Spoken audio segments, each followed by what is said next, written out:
In the middle of Ohio, there's a sports car course with hills, valleys, keyholes, and China beaches, apparently. We're here at Mid-Ohio Sports Car Course for the ChampCar iRacing Series in 2025. This is the official sim racing competition of the ChampCar Endurance Series, with great racing, great camaraderie, and some great prizes on the line as well.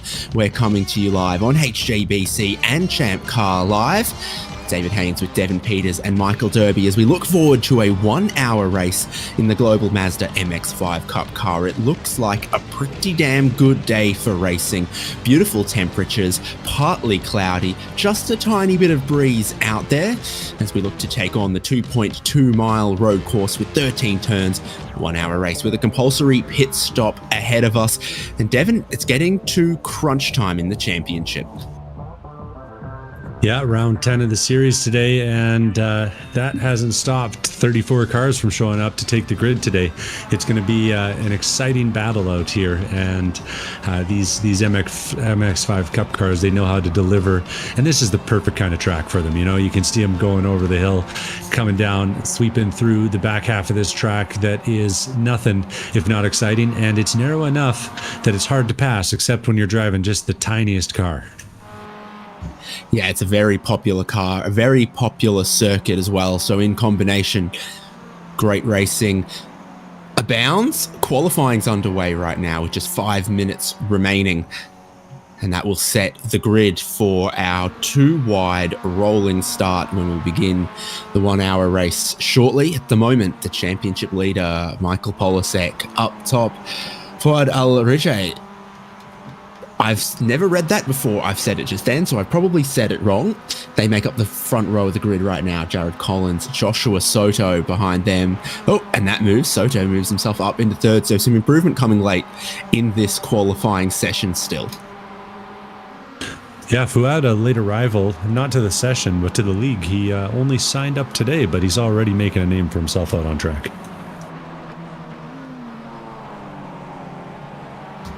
Incredible amount of congestion in the keyhole there as drivers are getting around. I certainly see one of the drivetrainer cars. I see Tim Wire. I see Ian Giebler, who's 7th in the qualifying right now. Kyle Robertson's 8th. And this is the longest straight on the circuit. Got a little bit of a corner in the middle of it that's absolutely flat out. And then this is the biggest braking zone and overtaking opportunity of the lap. Cameron Sennhauser is facing the wrong way, unfortunately. He's apologized, but everyone is having to take some evasive action, like you said, and it's definitely going to be a factor. These things are unstable when you push them.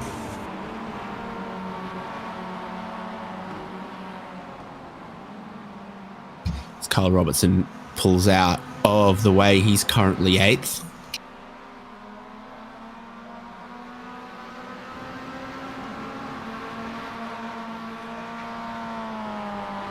Ooh. Oh, and we're seeing all over the track just all kinds of different lines being taken as people try out different things and different maneuvers, find the limits of what's possible. Is it a holiday up north? Because we've got 1, 2, 3, 4, 5, 6, 7, 8 Canadians on the grid. Just a regular old weekday here, David Haynes, but you know, always a good day for racing. There's also a number of the drivetrainer motorsports guys that fly the Jamaican flag and respond to me if I talk about cricket. So that's how you know they've got real bona fides. But yeah, a couple of Canadians on the grid as well. Some other weird flags. We've spoken about this before. How many Australians, David Haynes? 0. No, actually, let me take that back. Joshua Soto's flying the flag of Antarctica, and per one of the 1960s treaties, that's like 12% Australian. We're claiming our little sliver of king penguins and whatever else happens down there. Emperor penguins, even. Or as they say in Spanish-speaking countries, penguino emperador. Only penguins we get to have up here are in zoos, unfortunately, so they're my favorite, though. Bonus points to whoever shows up with a penguin livery in the next race. I'll be watching. Or the tuxedo driver suit, something like that. Alex Harrison through turn 1. Very quick. You just got to touch that curb that protects the pit exit from the racing line. A unique layout there underneath the bridge and through turn 1. And then that undulation through the keyhole hairpin sometimes lends itself to some different lines in different cars. Jared Collins has jumped up to second. Now he's flying the flag of the USA, but his dad Kevin Collins also we've seen and in the race flying the flag of Latvia. Interesting to see. Woods goes down the inside of the keyhole. And where's Bill Woods find himself at the moment? 21st.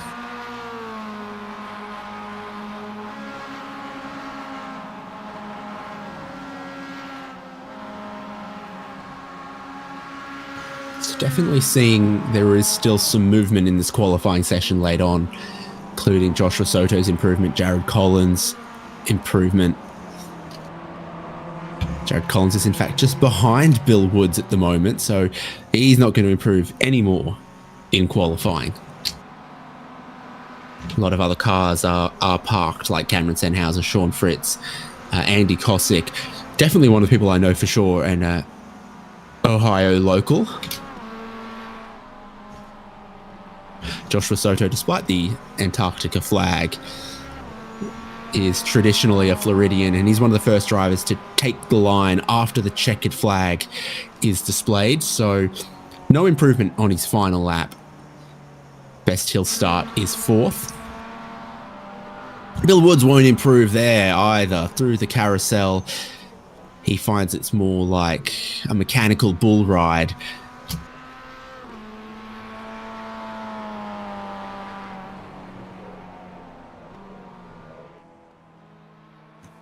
Yep. Mechanical bull's got to be popular in Saskatchewan.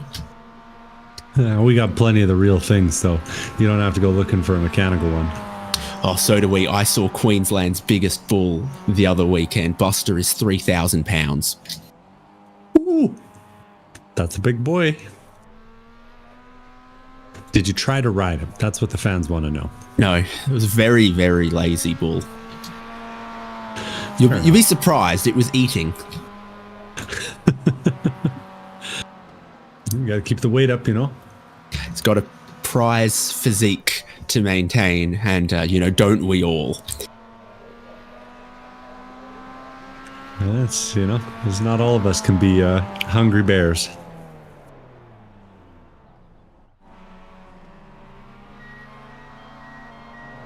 Just a few more trickling across the line.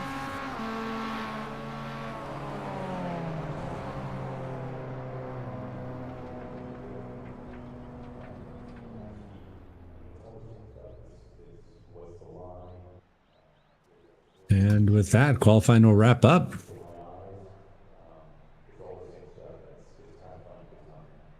Yeah, no one left out on track. No one looking to improve. Just a couple of seconds left in the session before we'll go directly into the 1 hour race. Every driver starts with the same setup on the car with 4.3 gallons in it. So it will be a one-stop race at minimum. The weather absolutely gorgeous. Those just little clouds about, no rain expected whatsoever. Something we have had and might have again, but by chance, a beautiful weekend. Of course, the weather for this relatively closely matching what will be expected on September 8th when the ChampCar Endurance Series visits Mid-Ohio. That's the date that I've plucked into the iRacing forecast, and it said this is probably what the weather might be like, and fair chance of that, I'd say. So looking to the grid as our drivers line up for the formation lap behind the beautiful Ford Mustang FR 500S pace car. Michael Polasek, the championship leader, is on pole. Jared Collins starts alongside him. Fouad Al-Rijleh starts third ahead of Joshua Soto by just a tiny fraction there in qualifying. Ryan Puchtel is fifth with Tim Wire in sixth. Ian Giebler seventh, Alex Harrison in eighth, Kyle Robertson ninth, and Kevin Glass is at the top 10. Johnny Sartorelli is going to start from 11th with Ryan Carwile in 12th. Cameron Senhauser in 13th. Sean Fritz in 14th. Andy Kosick 15th. TJ Yankee 16th. Trenton McMillan 17th. Sebastian Day 18th. Aaron Brown 19th. And Bowie Suin 20th. Bill Woods in 21st. There we go. Logan Senhauser in 22nd. Orlando Herald 23rd. Kevin Collins 24th. Matt McGee in 25th. Aaron Reed in 26th. Jeff Rockwell in 27th. Scott Grinnell in 28th. Kyle Guillory 29th. And Sean Roberts 30th. Grid continues with a couple more drivers. Sean Nicholford, Brian Tidd, Steve Hermé, and Cindy Pickett, all setting qualifying times. That's 34 Mazda MX-5s joining us for the ChampCar iRacing Series at Mid-Ohio. As they pull away from the grid, Michael Polasek has not, and now he does, so he's got a tiny bit of catching to do on this pace lap. He'll be able to do it. The pace car speed is 55 miles an hour.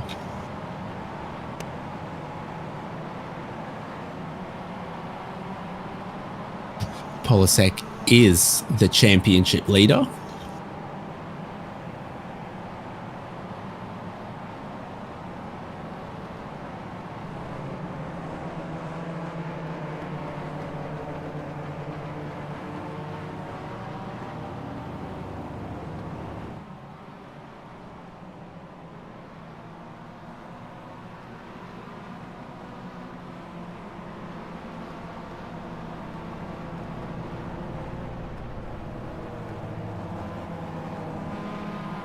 So this is the point standings at the moment as we approach round 10 of 12.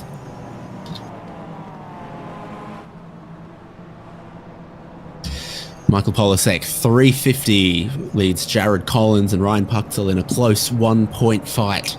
Second and third. Kyle Robertson then in fourth from Ryan Carwile. Bill Woods, Tim Wire, Alex Harrison, Aaron Brown, and Ian Giebler complete the top 10. It's close between just about everyone except Michael Polasek. He is on a winning streak and he looks set to continue that if he can here at Mid-Ohio, starting from the pole position.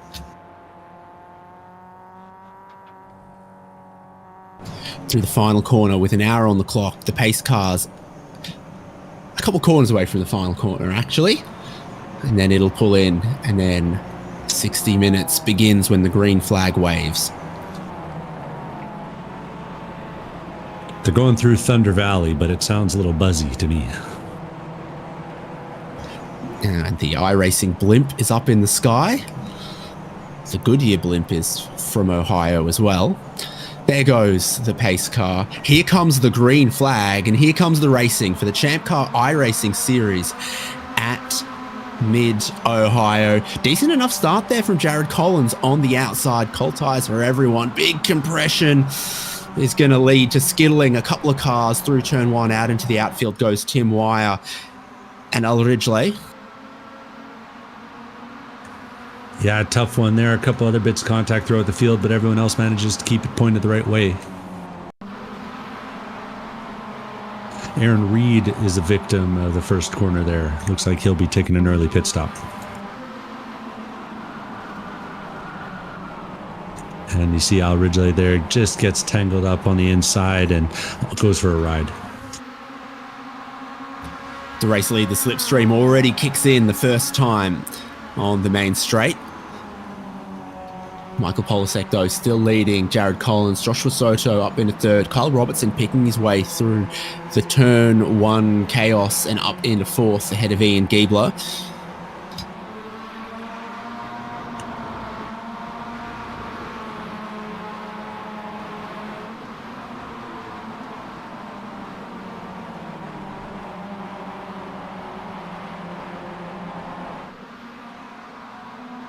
Yeah, and just it's busy 2.2 all over the miles. track.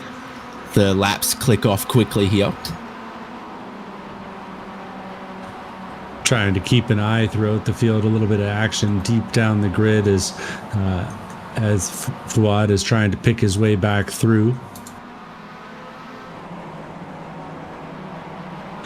But he's finding his way. That's the car of, oh shucks, and it looks like another one got caught up there. Cindy Peacock turning across the nose. We have another one hitting the pit lane. It looks like Matt McGee, one of the Canadians, is going to be taking the pit lane early too.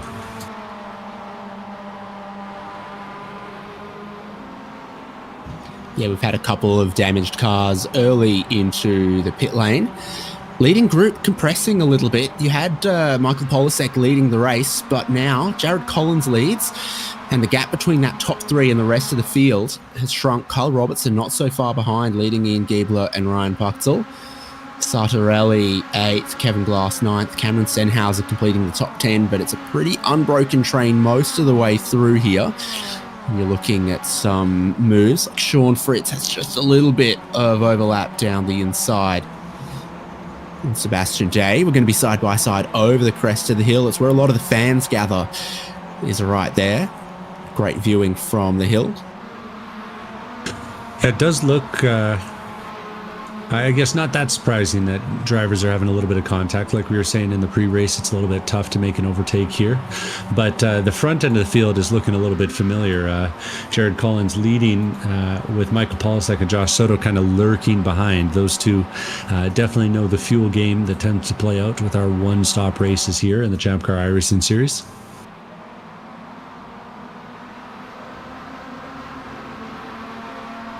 So it's 2 laps completed. Jared Collins leading, and as he's first over the line, he's the first to set the new fastest lap of the race. Next pack of 3 has a couple familiar faces as well. Kyle Robertson running in 4th place, Ian Giebler 5th, and Ryan Puchtel in 6th. The 3 of them are catching up quickly as the lead pack is doing its fuel-saving thing.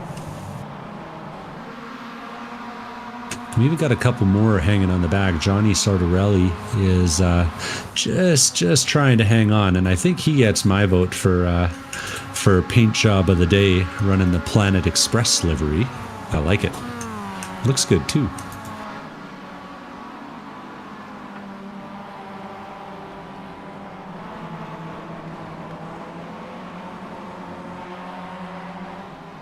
You really get a sense of the cars going over the elevation changes there, turn 5 and coming into the S's. Track that forces you to stay ahead of the corners, really. Highest to lowest point, it's not massive here at Mid-Ohio, but it just follows every little bit of the landscape, and there are a few corners that from the driver's perspective just drops a little bit, or you don't have perfect sight lines into every corner. And that's just a little bit of the charm and the challenge of the place. Jared Collins will lead another lap, but Michael Polasek behind him will set a new fastest lap of the race in his pursuit. Well, and for folks thinking that this looks like a good time, don't forget that September 6th and 7th, ChampCar is going to be here in the real world, putting a whole variety of cars around this track, running that 8 and 7 hour race.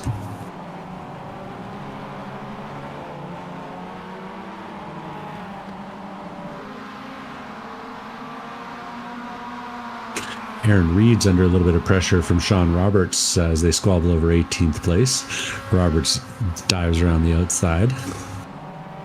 Get a nice overtake in the middle of the pack. A couple more going on behind him. That's John Nicholford holding off Scott Grinnell, who tried to make a similar move. And that's really kind of the place to make a move on this track over there at the keyhole.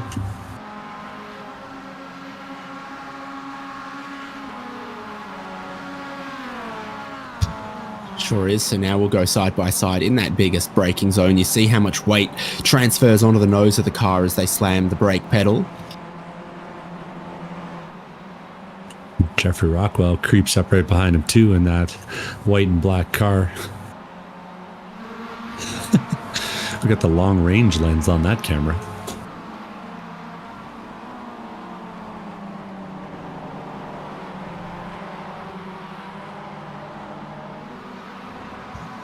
So a couple of big movers, as we say. Brian Tidd, 14, Sean Roberts, 11, John Nicholford, 10. Interesting in the middle of the field what could come out of all of this. Yeah, the top... oh, well, that's not a big mover. Yeah. Shucks, who's that?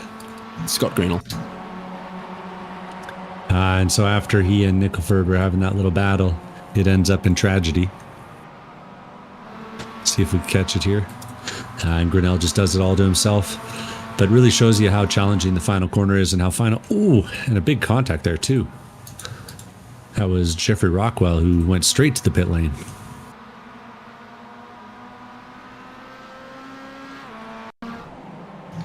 Might have struggled to find his pit crew as well. Here's Rockwell.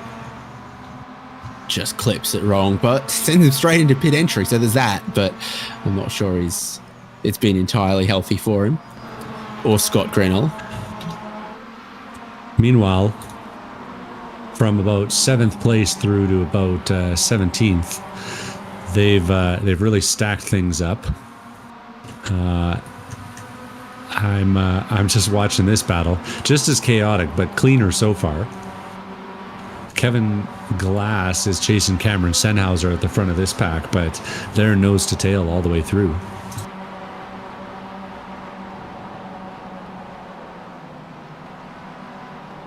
You can really see the variety of lines that are possible in some of these corners. Yeah, some of that because of the elevation. Another car will head to the pits. It's Alex Harrison. It's quite an early stop, but maybe he's looking at that pack and thinking, I just want to do something different. There's not a whole lot of other free real estate around here. You've seen even the leaders are not far away from catching a little bit of lap traffic in some places. It's a quick lap around here. Yeah, Harrison did have a top 10 qualifying time, qualifying in 8th place. So after a little bit of early shuffling, found himself deep in the pack and maybe decided he didn't want to have anything to do with that. And this is the race leading group. Still Jared Collins leading the way. Still the pole sitter, Michael Polasek, sitting in 2nd. Joshua Soto sitting in 3rd. As they sort of run in that line, the drivers behind are trying to keep up with the pace. Kyle Robertson doing so successfully. Ryan Puchtel just a couple of car lengths further back, maybe at risk of dropping off the leading group. Ian Giebler as well. And then there's about 2 seconds between Ian Giebler there in 6th to Johnny Sartorelli in 7th. It's a lapped car behind him. So Sartorelli's in his own little no man's land now, and it's Cameron Sennhauser leading a group in 8th. This group, Sebastian Day, Kevin Glass, Ryan Carwile in the Virginia Tech livery. Sean Fritz in the legitimate racing livery, a car that they will be bringing to Mid-Ohio, I think I heard. Aaron Brown in the chocolate snack food livery.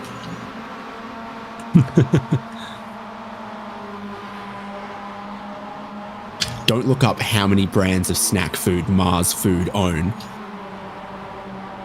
Yeah, tragic stuff. And pasta sauces and dog food. Interesting. Quite the portfolio. And don't get them confused and feed M&Ms to your dog. Yeah, it's a bad time. Leader Cameron Sennhauser is getting calls from the middle of the pack to and I think the whole pack's getting a call to line up and go from the middle of it. I'm not sure they're gonna heed that warning. They've been all over each other. Oh, and a little slide there from Kevin Glass, loses some time. And they're too wide behind him. That's Aaron Brown in the aforementioned chocolate candy livery.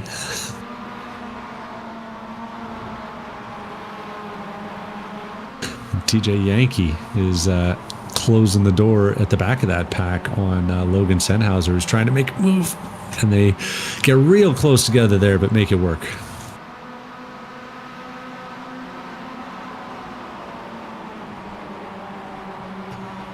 Aaron Brown's certainly been trying to work his way through this pack, but to not a whole lot of success. And that's how these packs end up operating is, you know, you pull out a line to try to overtake, but then you're out of line and the car you're trying to overtake is getting the slipstream off another car that's getting the slipstream off another car. And you sort of, once you're out of the train, can hurt your momentum a little bit. And Pocktel goes and lays down a new fastest lap of the race from 5th place. That's interesting to see. So this pack, that surely they're just trying to catch Johnny Sartorelli, who's in a little bit of the no man's land between this pack for 8th and the group that Jared Collins leads for the lead. And to see that Ryan Pocktel in 5th is going quicker suggests that that leading group might be just compressing a little bit. He was able to flex his muscle and close in on that top 4 and close the couple of car length gap that was forming. Sebastian Day's giving Cameron Sennhauser about the biggest push you can down the back straight here, but it hasn't been enough. And Kevin Glass is right back up on him again after having nearly a second going down the straightaway between them.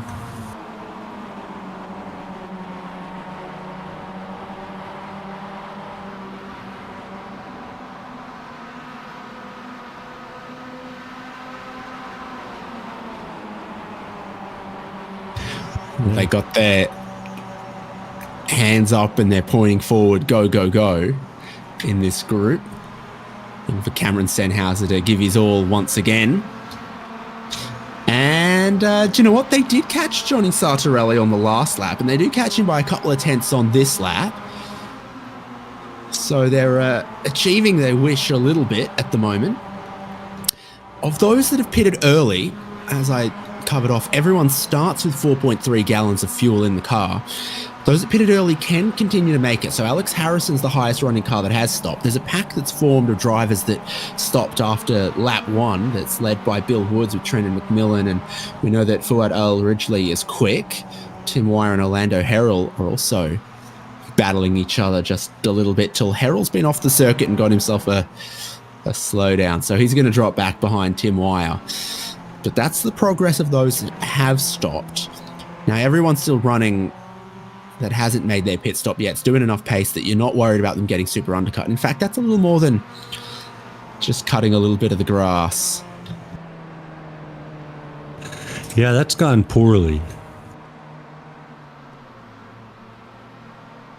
But he must have knocked off enough to where there's nothing else left to fall off, because he's not got a meatball. Ooh, he's decided to take it to the pit lane anyway. Hard to see the apex with all that hood damage. This is Wire and Harrell's second time to the pit lane, so yeah, it's going to take a bit of fixing. You can see that immediately they jumped on the hood, but they didn't find a spare bumper quite as quickly. So, goodness, I worry that those two may have even come together. But Alex Harrison took on a fair bit of fuel and sits 56 seconds behind the race leader. I don't think he's undercutting the pace that Jared Collins is currently laying down, but he does have at least a little patch of Mid-Ohio of his own. Well, and as we've seen, there's not a lot of breathing room out there. Now this is Day and Glass, and Ryan Carwile's going to pick and choose who he's going to give his bumper assistance to. And it looks like he's going to help out Kevin Glass, try to leave Sebastian Day out to dry. Oh, this is tough. Too wide over the hill.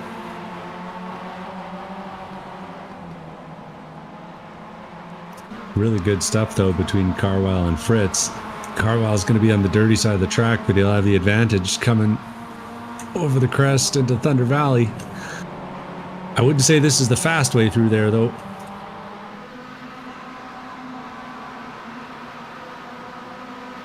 Oh, and it's a traffic jam. Oh, a slide on the inside as they hit the curb. That was Fritz up on the curb, and Carwile's going to get the edge. They're 3 wide in the back for a moment. Everyone's side by side through multiple corners. Yeah, Ryan Carwile gets ahead. Aaron Brown finally gets one of those positions he was after. fractures this pack significantly. Cameron Sennhauser is out of here. Kevin Glass and Sebastian Day have cost each other a little bit of time, and Ryan Carwile and Aaron Brown are lost a little bit. Sennhauser has gotten up to Johnny Sartorelli for that 7th place as well. Something to keep an eye on amongst all of this. Yeah, a little pointing and a little bit of motivation went a long way. All of a sudden, Cameron Sennhauser found about 3-4 tenths a lap.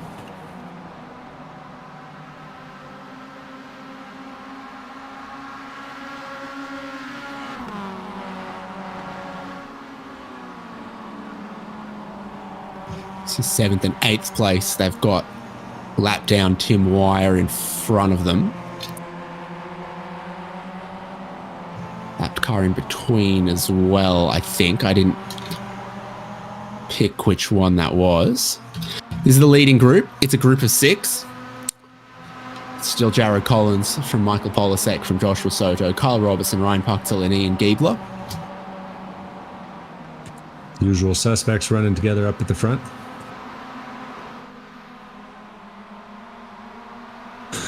Big winner in the group so far is Kyle Robertson, up 5 spots from his starting position in 9th. I think managed to steer clear of a little bit of drama between Harrison and Wire on the opening lap.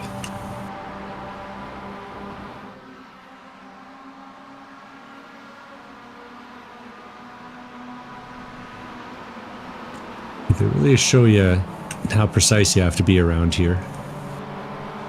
Very similar lines through some of these tricky corners.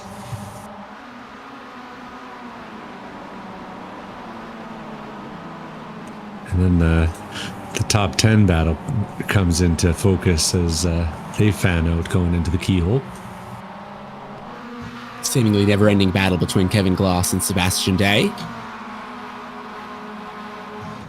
Glass ahead of Day, but Ryan Carwile has closed up behind them, bringing that next group to reform this a little bit. The only person with a successful prison break was Cameron Sennhauser by the looks of things, and he does get by whatever his traffic was, which was going to be pretty important to him. No cars between him and Sartorelli anymore. Yeah, he overtakes Matt McGee there, and he's pressing hard. McGee's got another lap car, Tim Wire, just ahead, but Wire was fast, qualified 6th, right, as we said, so honoring the Salem's car, unfortunately doing it a lap down.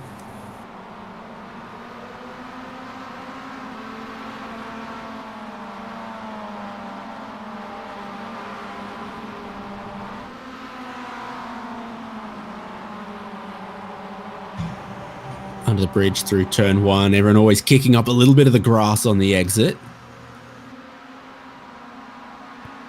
And this is the perfect warm-up for this track, especially for some of these teams showing up next weekend.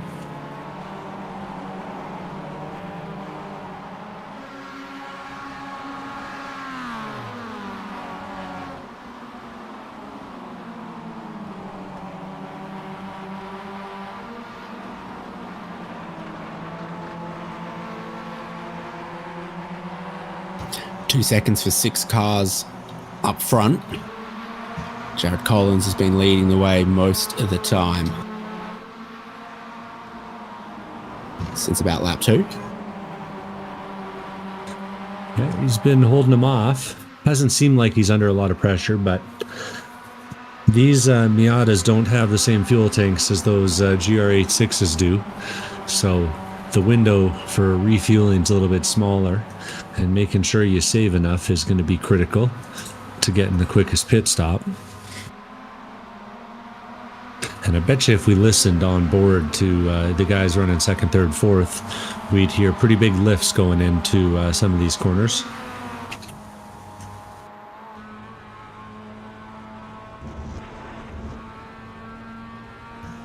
Here we go with Michael Polasek.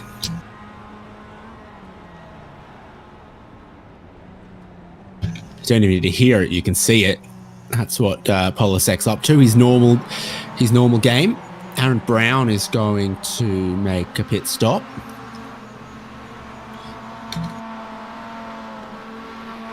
So he's out of that pack that we had been monitoring around 8th place. Yeah, a bit interesting. Meanwhile, that pack is all out of sorts now. Just things were way backed up going into the keyhole that time. A lot of positions dropped for Sebastian Day, so now it's Ryan Carwile trying to harry Kevin Glass. And Sean Fritz is missing his front bumper. Logan Senhouse has got a tiny bit of damage on his. Ooh, and tries to slam the door a little bit there. That's Sebastian Day right on his rear bumper now.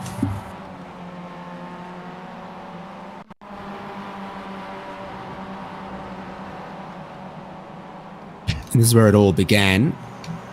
A couple cars up from this in the carousel. Yeah, it looks like it. Coming into turn number 1. We'll see what happens here. Looks like they just go too wide, going down into the keyhole. And things get all kinds of checked up. Maybe a missed apex. Not sure that's it. Sean Fritz has come in, though, to pit lane, and he gets a new front bumper. Yeah. All the horsepowers they've got in these Miatas, they are affected by that body damage. And Aaron Brown's pit stop appears to be still ongoing. It's a surprise to me. I just looked, and Alex Harrison's still the highest running car that has made a pit stop. I take that back. Andrew Kosick is just ahead of Harrison. So some moves there. Sean Fritz will come out just behind them. Top 19 cars running haven't stopped yet, and then Kosick in 20th, Harrison 21st, Sean Fritz in 22nd, just ahead of Cindy Pickett, who hasn't stopped yet. Al Ridgely in 24th has. Tim Wire in 28th, the highest running driver to have stopped twice. Not what he would have wanted, though. Yeah, it's not so much the tires, it's driving around with the extra fuel that gets you in these things.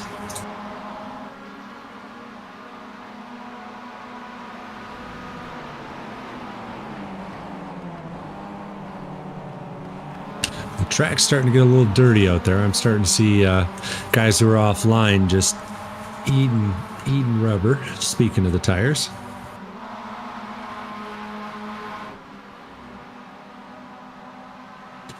Cameron Senhauser and Johnny Sortarelli are starting to get close together. They're still squabbling over 7th place, just behind this lead pack of 6 that our eyes are on.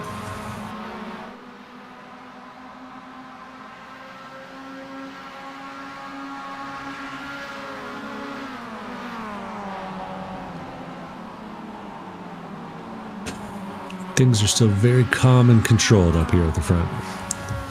Meanwhile,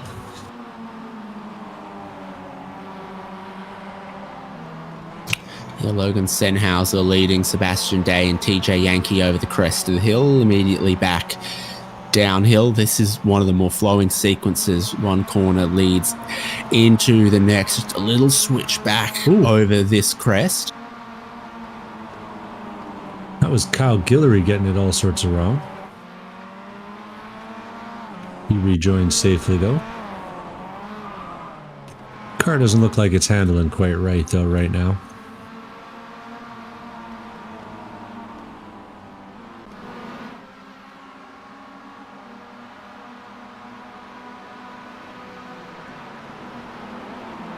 About 2 laps from the halfway point of the race, still Jared Collins leading.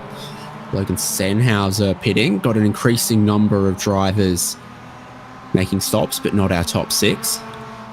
Going to get some new tyres there as well, is Senhauser.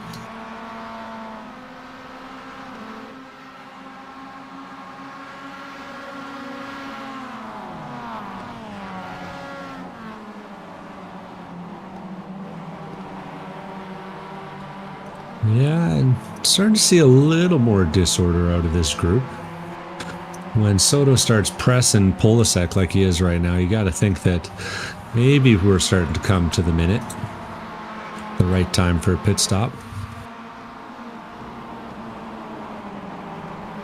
Because I think that's as close as I've seen Soto to Polasek, starting to put the pressure on.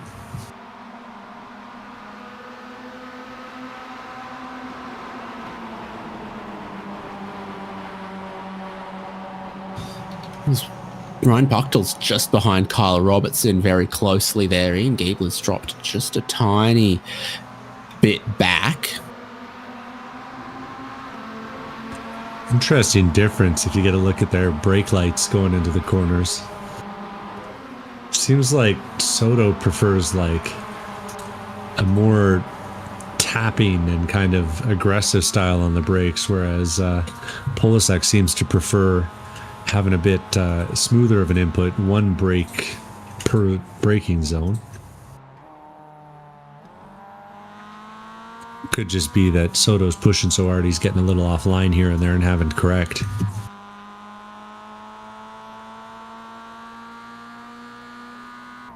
Still running a solid pace at the front end of the field. 36 is last time by.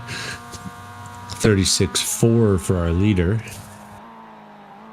Not far off of that qualifying pace, especially now that they've put 17 laps on the tires. Yeah, just a little pace improvement from the top three that Kyle Robertson's got to go with. Ryan Buchtel not really struggling to go with Kyle Robertson by the looks of things. Ian Giebler, though, might struggle now. He's been disconnected from the group. It's a top 5. Once that sort of lifeline is severed, difficult to get it back, especially as Jared Collins continues to hustle. Yeah, and putting the pressure. Oh, and he gets a little wide, does our leader, but he slides, catch it just on the edge of the shot there, slides a little bit and gives a little up on the entry to the carousel, and that'll put Polasek right back on his rear bumper.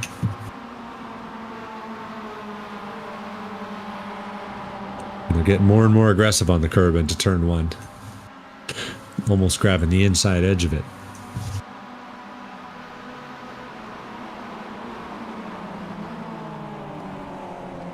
You ever run down a ramp or a set of stairs and you grab the handrail on the inside of the corner to, you know, get more cornering speed?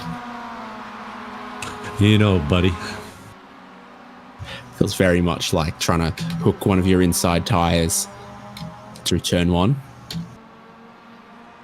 Battle of our drivers who have made their pit stops. Andy Cosick and Alex Harrison. Harrison's been closing Andy Cosick over the last couple of laps.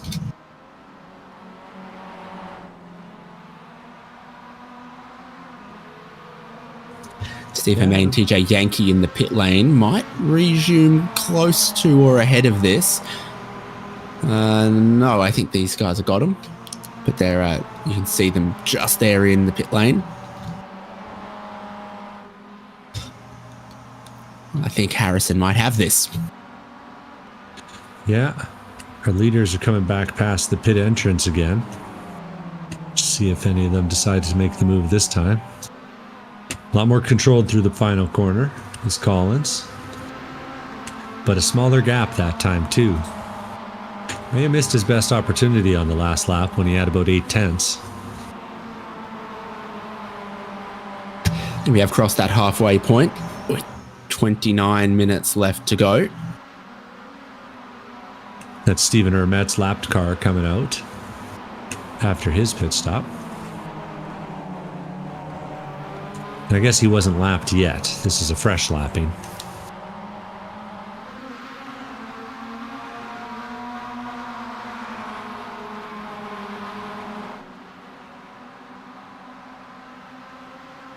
So the leading 5 go through. Ian Giebler still stays about 2 seconds back and behind them.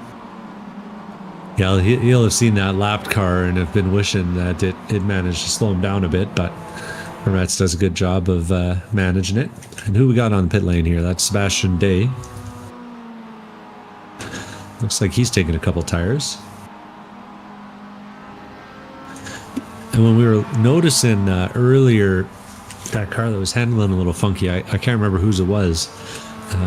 He was freshly out of the pits with 2 tires. So I'm wondering how the 2-tire strategy feels once you do it in practice. 34 seconds, just a tiny bit on the long side compared to what everyone else is doing for Sebastian Day.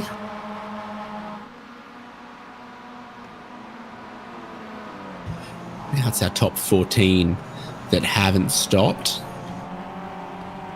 Oh, but Ian Giebler will change that from 6th place. You can't beat him. Bit early. I'll get in trouble if I'm wrong, but he might also be an Ohioan. Oh, and here comes that next group too. Big pack of them all of a sudden coming to the lane. Got Kevin Glass, Cameron Sennhauser, Johnny Sortorelli. Someone's missed their pit lane by a lot. That was Johnny. He's backed up through 2 boxes to get back stopped. That's really a classic Planet Express kind of parking job, though. Giebler in and out.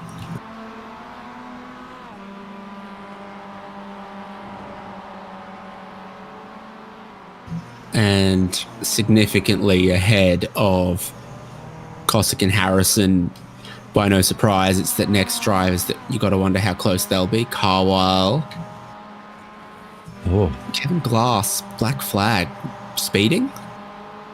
could very well be. Meanwhile, at the front of the pack, we've had a big change. Josh Soto's managed to sneak his way past Michael Polasek when we looked away.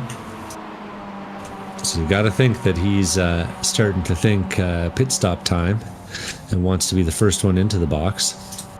Oh, and they do. A couple of them, go to the pit lane, but there's a lapper going in. That's Trenton McMillan. And he's made that entry a little bit challenging. So Collins and Soto win. Polasek stays out, inherits the lead of the race with Kyle Robertson and Ryan Puchtel following him.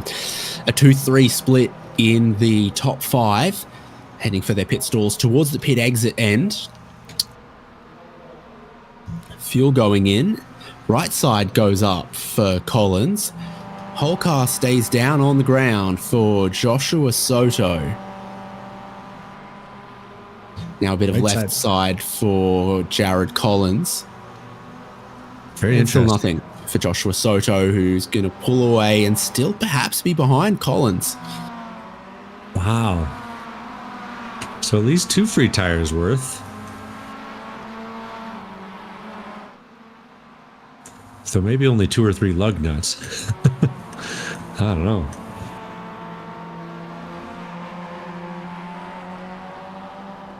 That was really close, though. You're suggesting a torque wrench played no part in that? Everyone knows you don't torque a hot wheel, Haynes. I've seen people smarter than me do it, but that doesn't necessarily mean it's a great idea. I've finished a race with a car that's got 3 lugs from doing that, so. On the one wheel, anyway. So Polasek can hit the lane, yeah. Yeah, and he had about a second on Robertson and Puchtel because of second and third place. Well, first and second actually pitting. Okay, so he's managed to pull a little bit of gap on those other drivers, and now he's got to have a quick pit stop as well to match Collins and Soto into their respective pit stalls. Goes everyone. What's Polasek's decision vis-a-vis tyres? It's left sides by the looks of things. Yeah, and left sides only because they go right left. So he's thinking he doesn't have long to stay stopped. But he kind of does. He's going longer than most. Yeah, because Puchtel's moving. Jared Collins is going to jump him as well. Michael Polasek's going to be 5th because this is the battle for the race lead at speed. Jared Collins goes through. Joshua Soto tries to follow him. Ryan Puchtel ends up in 3rd. Kyle Robertson's 4th. Michael Polasek is 5th. Ian Giebler 6th as Sean Roberts is going to pit, and he's, I think, the last car to pit will be Sean Roberts. 23 minutes to go. Everyone's made a pit stop, and Jared Collins leads. There's going to be some inconvenient lap traffic in the way, too, of Michael Polisek, because he's going to try and make a charge back up to that lead pack. But right now, the lead pack looks like it's 3 drivers deep. Well, if the Polisek winning streak is going to continue, he's going to need to pull out some magic, which he might yet still have spare in his back pocket in this closing stint of the race. Jared Collins, Joshua Soto, Ryan Pucktel, 3 super quick drivers are our top 3, and they are linked up. Then you've got that little bit of space to Kyle Roberts and then a little bit of space to Michael Polisek. You would never rule it out, as with 15 laps to go, Michael Polisek is only 3 seconds behind the race lead. But it will be interesting, no doubt. On board with Polisek in 5th. And he's watching Orlando Harrell. Take evasive action. Harrell was putting some pressure onto Kyle Robertson there, and I thought it was going to be even more of an ordeal. Now he just has to pass 4 guys for position if he wants to keep that win streak alive.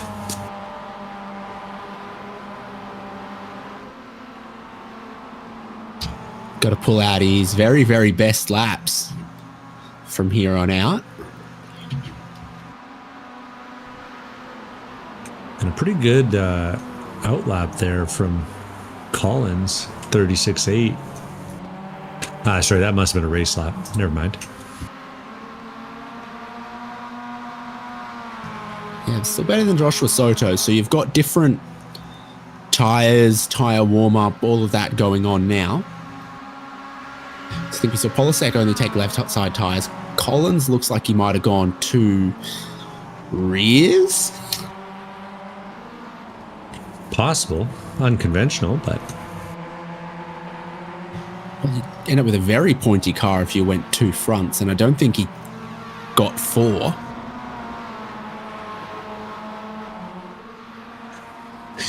You want to be able to drive these things, and it feels tough to me, but who knows? Guess you got to put that little bit of Miata power down too. Michael Polisek's caught Kyle Robertson. Robertson's lost a little bit of time, and Michael Polisek is going to go through into 4th. I think Kyle Robertson thinks, if I'm going to catch the lead, I better not hold up Polisek. I better try to run with the championship leader, who's on a hot streak of race wins. So that simplifies things a little bit for Michael Polisek, but he has lost tiny bit of time. You can tell that the top 3 are pushing incredibly hard. It's personal best laps for Jared Collins and Ryan Pucktel, so the pace is on. If they were holding back a little bit in the first half hour of this race, they've mostly got to unleash it in this final 20. Yeah, that's those are quick ones, but critically, no one is quicker than Ryan Pucktel with the 36.0 last time by. So I think we saw Joshua Soto took no tires, and he might be struggling for that. He's going to drop back into 3rd place as Ryan Pucktel goes past him with the pace that he has to try to pursue Jared Collins in the race lead. I do also wonder if there's a close situation here on how many laps we're going to do overall. Because if Polisek's fueled it for 1 extra, there's a chance that, that we could go there. Right now, I've got 12 on the estimate. We'll see if that matches up to the timer when we get a little closer to the end.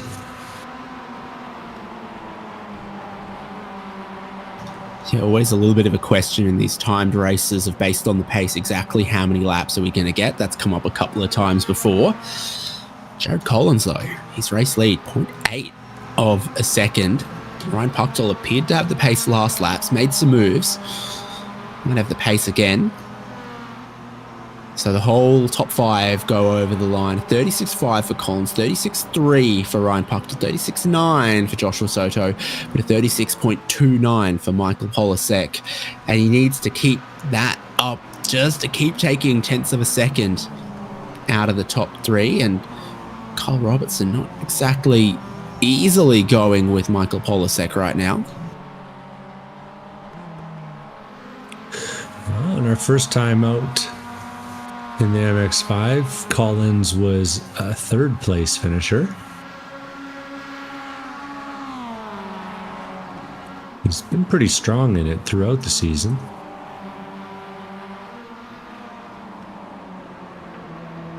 Second place finish in the 5th round. And a third place finish again at Barber, our most recent MX5 round. So he definitely knows his way around a Miata. Maybe this dark horse is going to put on a show for us today.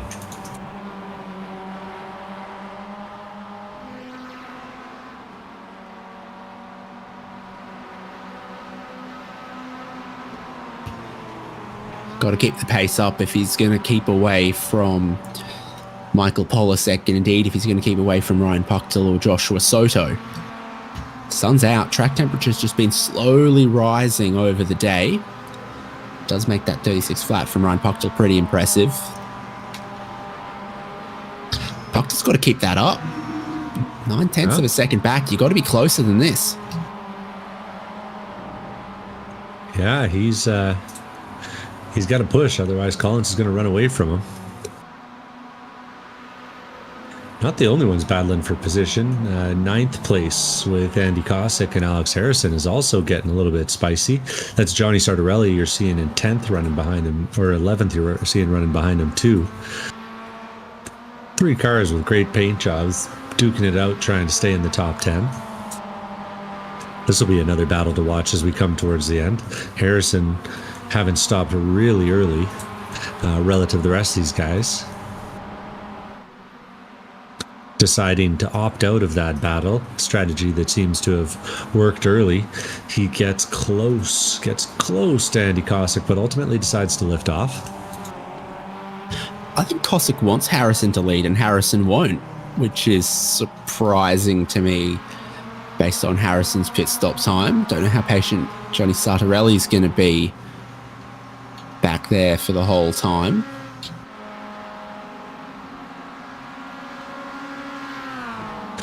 Too wide. Cossack's going to take it. Or, sorry, let Harrison by.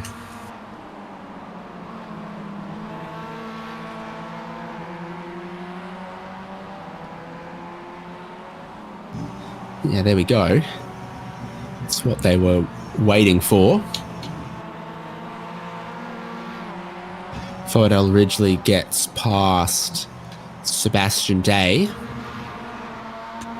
Yeah, making a good recovery drive after that instant on lap 1. Got him way out of position. Just been picking his way through the field. Speaking of picking their way through the field, our leaders are about to have to do some picking their way through the field as they're coming up on the lap traffic ahead here. And just in time for the course to get a little bit twisty. Looks like Kevin Glass and Matt McGee not racing with each other strictly speaking, but Kevin's going to have to overtake Matt to keep on moving forward. Kevin would like to chase down Stephen Hermetz and Tim Wire, who aren't that far ahead. Well, actually, now that I look at this, no, Kevin and Matt are racing for position, so these two won't want to give an inch, and Kevin shows it by sliding on the way over the crest. Let's see what they do with blue flags. Yeah, so here comes race leader Jared Collins with decisions to make. I think he just holds up a little bit on the entry to the corner because you'd rather get a clean exit than be held up at the apex. He's doing everything he can. If he had a light flashing button, he'd be doing it. Runs a little wide of the apex, though. He's going to be 2 wheels on the dirt almost. But catch a little side draft. But you could just see Polasek pulling up in the back. And it's always easier for the guys in second and third than it is for the guys in first. Usually the case. Top 3 get through.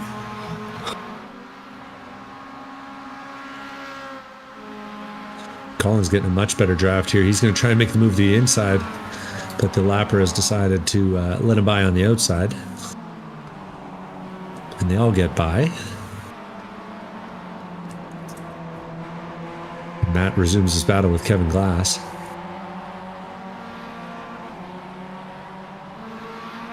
And I think Kyle Robertson and Michael Polasek in 4th and 5th have made up maybe 2 seconds on that deal. If they can get through clean.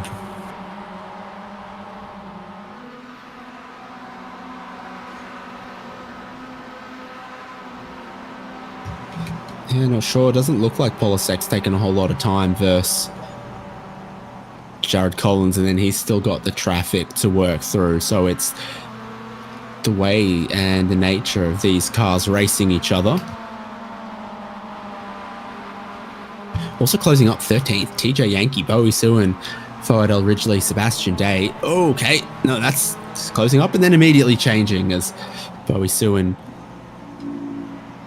is freight trained by Ridgely and Day. Yeah, outbraked a little bit.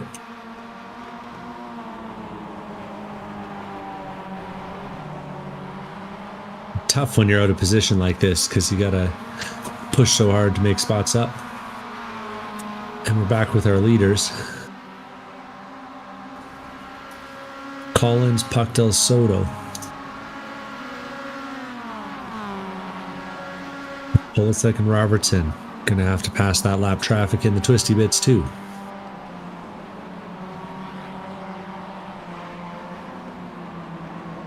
We see Polasek getting up right on the rear bumper of Matt McGee.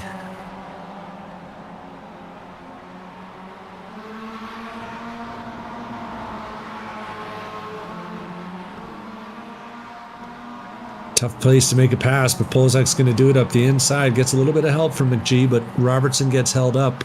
And that's not a place where you want to lose momentum in these cars.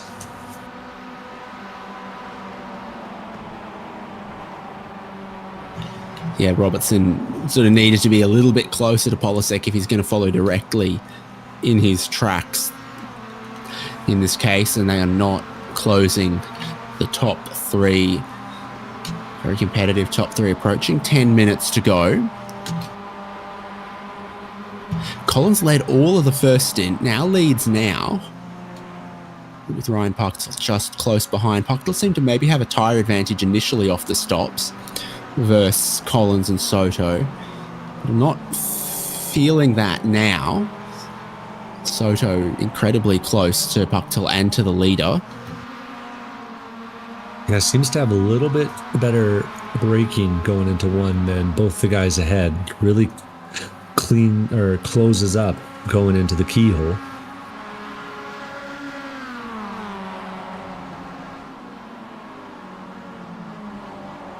Just probing. We've seen Joshua Soto win a lot of races over the years too. So I don't think that Michael Polasek's the only ones that can do it. I think Soto, back-to-back champion. 23, 24. Well, that's Cameron Martineau erasure, isn't it? Oh, you're right. 21, 22. I'll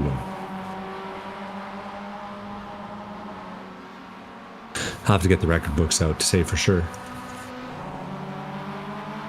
I don't think we've had a back-to-back champion in a bit. We had McCormick and Soto and Martineau. Albert had 2, right? In the early days. Oh dear. That's a little bit of a rub between Ridgely and Yankee.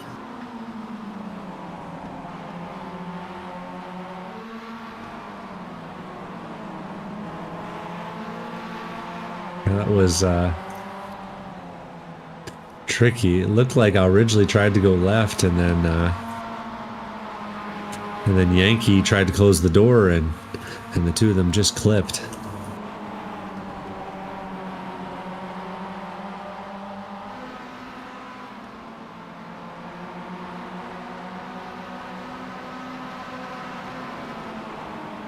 Ridgely will carry on though, up to 14th now.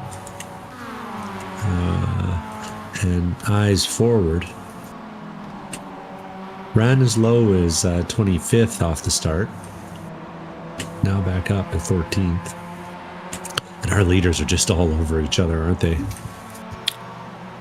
could scarcely be much closer than it is right now, with 8 minutes to go. Critically, though, hard to overtake here. Only 1 or 2 spots where it works.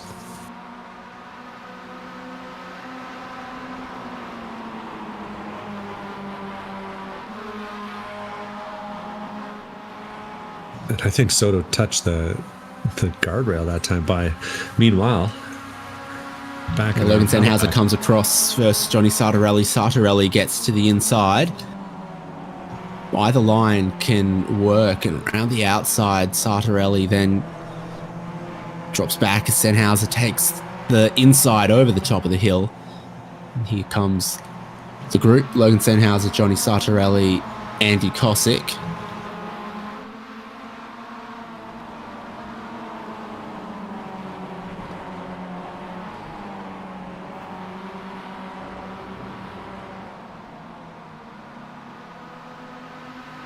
Cameron Sennhauser and Alex Harrison. Yeah, the Sennhauser brothers. Harrison was 1.2 seconds quicker last lap. Yeah, he's flying. And again. Seems to have found a little something.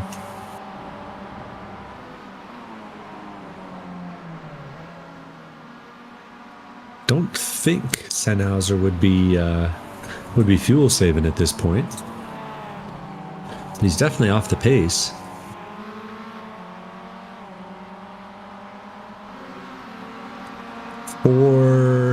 About 4 laps left to go at the line.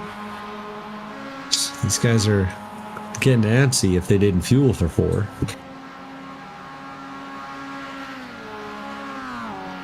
Yeah, so with Jared Collins crossing the start-finish line, basically with 6 minutes to go, the lap times are comfortably over 90 seconds. I'd say it's definitely 4 laps to go right now. Half a second covers this top 3 of Jared Collins. Ryan Puchtel and Joshua Soto run so wide through turn 1. As Puchtel goes out through the grass, Joshua Soto follows him. He's going to try out that late braking that he was testing earlier. Hard to make it work around the outside, though. He'll have the draft on the Jared straight. Collins as Ryan Puchtel and Joshua Soto battle for second place side by side. Traffic, no issue for Jared Collins. For Soto and Puchtel, currently engaged too wide. It could be a little bit. Puchtel's looking for the inside at the end of the straight. Joshua Soto breaks pretty deep around the outside. Ooh. Can work and does work for Joshua Soto. Really nicely balanced was the car through there. Oh, it wasn't there, though. Big slide over the crest.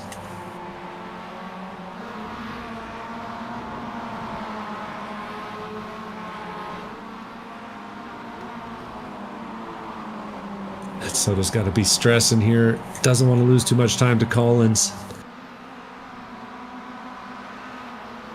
Well judged, though. Doesn't lose too much time. Still 1.5 seconds. 1.5 seconds back. He's got to make it up.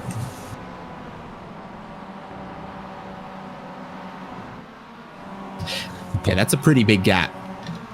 That's a pretty big gap for Jared Collins, to be honest, with approaching 3 laps to go.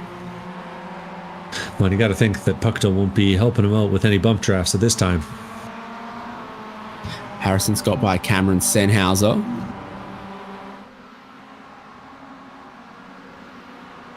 And if Polasek wants to make anything happen, he's going to have to find his way not just past any lap traffic, he'll have to find his way past Tim Wire, who's, like we said before, qualified 6th and is a lap down. Be a little tricky for him. So now it's decision time for Ryan Puchtel. Am I fighting for second or am I fighting for the lead? And I think he's fighting for second.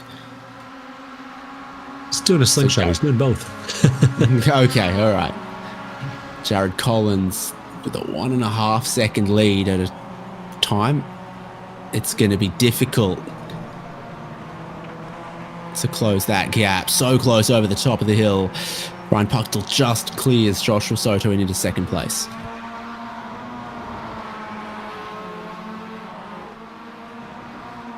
Nice move there from Puchtel. 2 laps to go.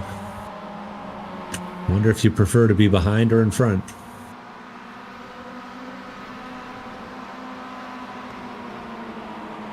Soto runs a little wide. I prefer to be as far in front as Jared Collins is coming into these closing laps. Truly. Loses a little bit of time through the carousel that time, but not enough. Still critically outside of the draft range. But down almost 3/10 on Puckdall.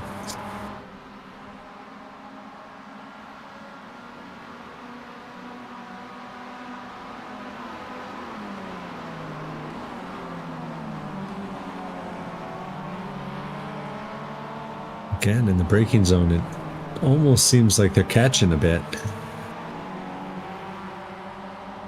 Almost assuredly 2 laps to go. Jared Collins leads by 1.5 seconds over the battle between Ryan Puckdall and Joshua Soto. Michael Poller second, Kyle Robertson 4th and 5th, not able to make any inroads on the podium positions since their pit stops. Ian Giebler runs a lonely 6th place, with Ryan Carwile in 7th. Cameron Sennhauser and Alex Harrison have still gone back and forth once or twice. Harrison was ahead. Cameron Sennhauser goes back in 8th. Logan Sennhauser leading a group in 10th. If he can hold on to that, we'll have a double Sennhauser top 10 for the brothers. Logan Sennhauser has got Johnny Sartorelli, Andrew Kosick, and Fuadal Ridgely behind him, which might be tough with 2 laps to go. Just catches a little bit of a slide, and you can see Sartorelli just a car length behind him, exiting the keyhole. So not a great place to struggle for traction and exit speed.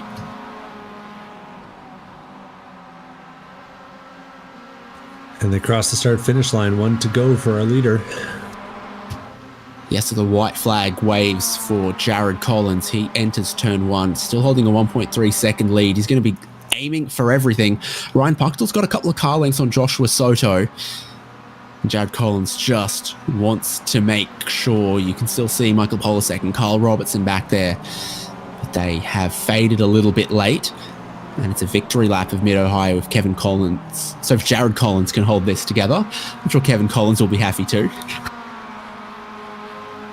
Yeah, I gotta think they're both feeling pretty good about it.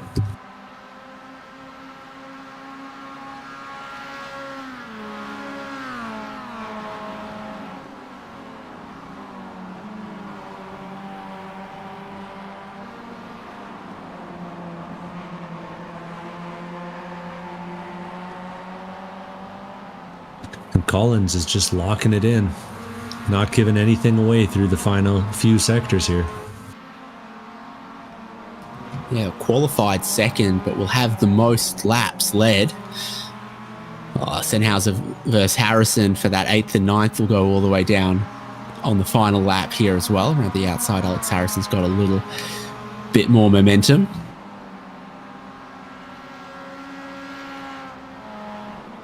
The checkered flag is out, and it's ready for Jared Collins. What a race from him at Mid-Ohio in the Mazda MX-5 Cup car, leading from the front and taking the win. Ryan Puckdall in 2nd, Joshua Soto in 3rd. The championship leader, Michael Polasek, will bag a 4th place ahead of Kyle Robertson. Robertson and Giebler crossed the line for 6th and 7th, but 8th place is having a heck of a battle. Sennhauser and Harrison just got together, and Harrison has unfortunately not been able to recover it, puts it into the inside wall. We'll see if we can get the replay of that. They're too wide and not a lot of places to go. Gets a little bit loose over the top and sends it wide. And then just gasses it up a little bit on the return. Either way, Cameron Sennhauser is going to take 8th. Alex Harrison is going to drop down. And we'll see Logan Sennhauser crossing the line in 9th place by the looks of things. Fuadal Ridgely will cross the line in 12th place. 10th place, rather, after a solid qualifying effort and a tough first turn. Sean Fritz across the line, lap down. Bowie Suin in 12th. Got Cossack coming across the line in 13th. and Sebastian Day 14th. Got TJ Yankee in. What do we got there? 16th, I think. That's almost Well, everyone. It's a quick lap around here. On the DTM cars are all parking up for a photo on the front straight.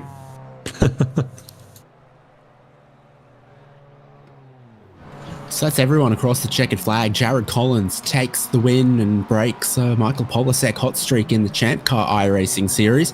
Ryan Puchtel and Joshua Soto join him on the podium. Polasek does get 4th place, with Robertson in 5th, and Ian Giebler, Ryan Carwile, Cameron and Logan Sennhauser 8th and 9th.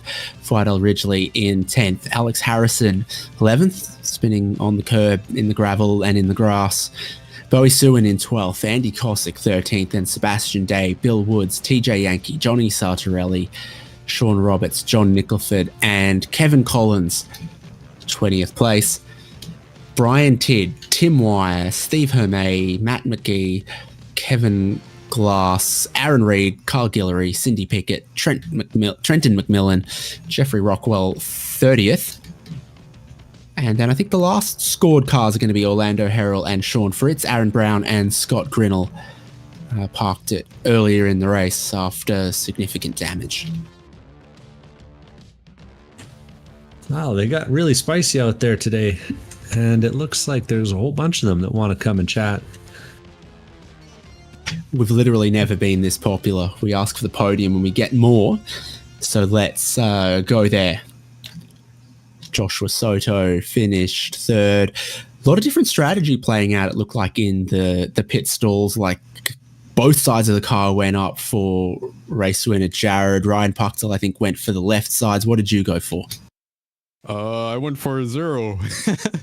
I didn't know that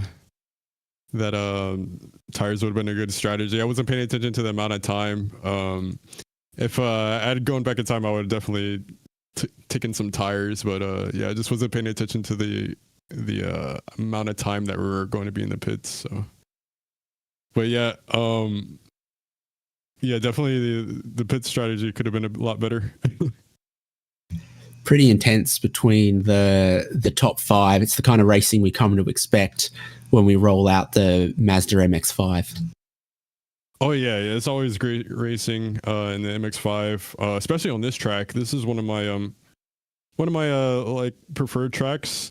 It has really good fighting here. Usually you're like around China Beach, and then some of the other parts. It's a very interesting track, and I just really enjoy the racing here in these cars. As president of Antarctica, do you acknowledge the authority of Emperor Penguins? Oh yeah, they're pretty cool, you know what I mean? Unfortunately, I think I do know what you mean. Congratulations on the top 3. Great battle and bringing home a clean car, Josh. Oh yeah, thank you very much. You want to speak to second place Ryan Puchtel, Devin? I bet you Puchtel was feeling a little chill in his veins when he saw the president of Antarctica running up behind him there in 3rd place, Josh Soto. Puchtel holds him off, though. Yeah, it was a pretty exciting race. Was kind of hoping for the win when I jumped Polasek in the pits. Unfortunately, I made a mistake coming out of turn 1 towards the end of the race there, so that cost me. Looked like there were a few different tire strategies that folks tried out. What did you strap on? I took both lefts. And how'd that feel for you? Probably not as good as I was hoping. I was hoping for a little bit more pace towards the end of the race there. It looked like it was going to be a pretty standard race. Polasek, and Soto kind of drafting and saving some fuel, and then all of a sudden, out of nowhere, you and Collins really put on a bit of pace there at the end. Were you feeling good coming into this one? Yeah, I felt probably more comfortable this race than a lot of the other ones. But yeah, Jared for sure had some really good pace. Same with Soto. So yeah, it was good driving with those guys. Is this a specialty for you, you'd say, the Miata or the MX-5? No, so far this season, MX-5 has been absolutely atrocious for me. This is like the best I've done this season in the MX-5. So I'm kind of broke that curse there. That's what I was thinking. I noticed that you put it down as your favorite car in the series, but it hasn't been too kind for you. But quality race out there and a great result. Anyone you need to shout out today? Yeah, just shout out to my sim racing team, SimCity Racing. Good stuff. Thank you, guys. And now to the race winner.